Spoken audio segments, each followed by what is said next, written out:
Assalamualaikum teman-teman, ketemu lagi dengan saya Syarif di seri programming kita kali ini. Kali ini kita akan belajar tentang bahasa pemrograman C. Saya tulis judul seri kali ini adalah belajar C dari hati, biar kita benar-benar ngerti tentang apa itu pemrograman C dan bagaimana cara membuat program dengan C. Nah, C sendiri adalah bahasa pemrograman yang sangat populer ya sebenarnya, tapi kebanyakan C itu digunakan untuk membuat program-program yang bersentuhan dengan hardware. Jadi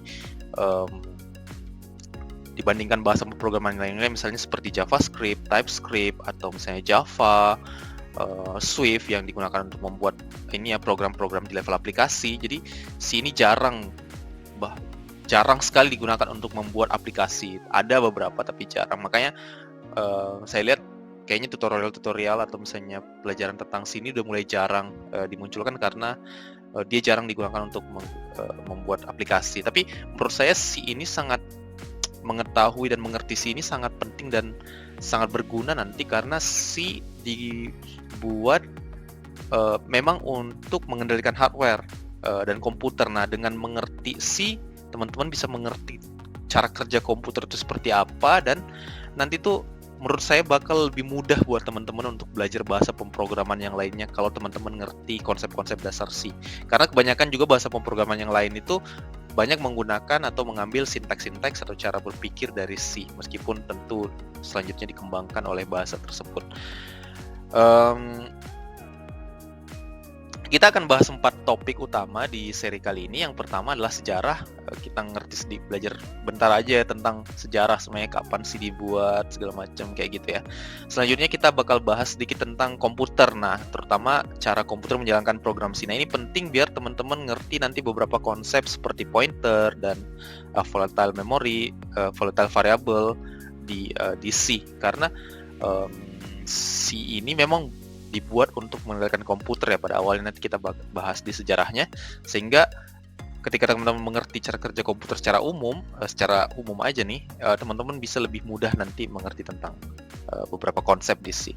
Nah, selanjutnya bagian yang paling besar yaitu konsep-konsep dasar dalam C. Nah, di sini nanti saya akan buat beberapa video ya untuk membahas satu persatu konsep-konsep dasar yang ada di C. Dan selanjutnya yang bagian akhir kita akan buat contoh program nih yang akan menggabungkan semua konsep-konsep yang telah kita pelajari. Oke? Nah, pertama sebelum kita lanjut, jangan lupa teman-teman buat like, share, dan subscribe channel ini untuk mendukung channel ini saya bikin video-video tentang programming, sains, dan teknologi. Dengan teman-teman nge-like, share, dan subscribe, itu benar-benar bisa mendukung channel ini dan bisa nyemangatin saya buat bikin video-video selanjutnya. Oke? Nah, pertama kita bahas sejarah sedikit ya. Siapa sih sebenarnya yang buat C ini? Jadi, C ini dibuat oleh seorang yang bernama Dennis Ritchie ya. Ini fotonya di sini.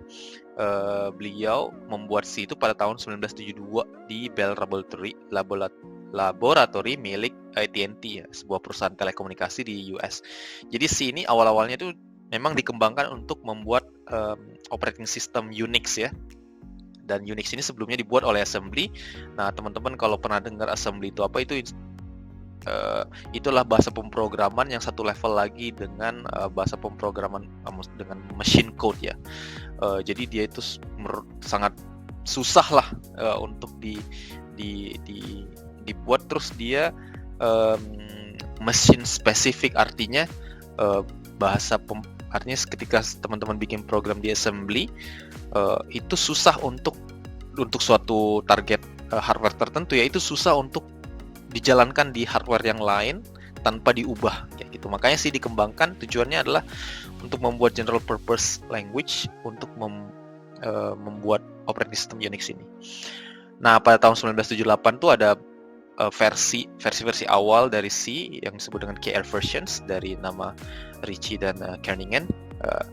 Jadi di dalam buku yang berjudul The C Programming Language, Dennis Ritchie dan Brian memperkenalkan versi C yang kemudian dikenal dengan nama KNR versions.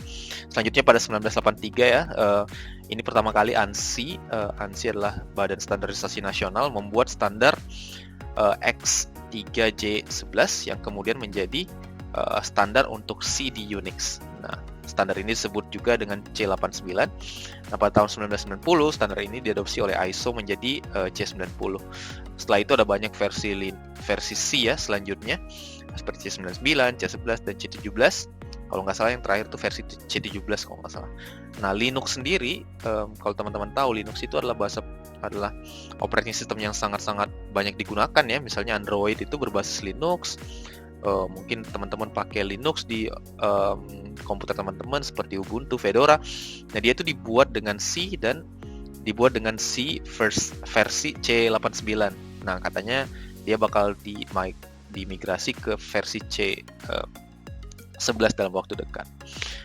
Nah, itu aja dulu untuk video kali ini. Kita akan masuk ke modul selanjutnya di video selanjutnya. Jangan lupa teman-teman subscribe dan klik bell buttonnya biar teman-teman nanti dapat notifikasi kalau video selanjutnya sudah keluar.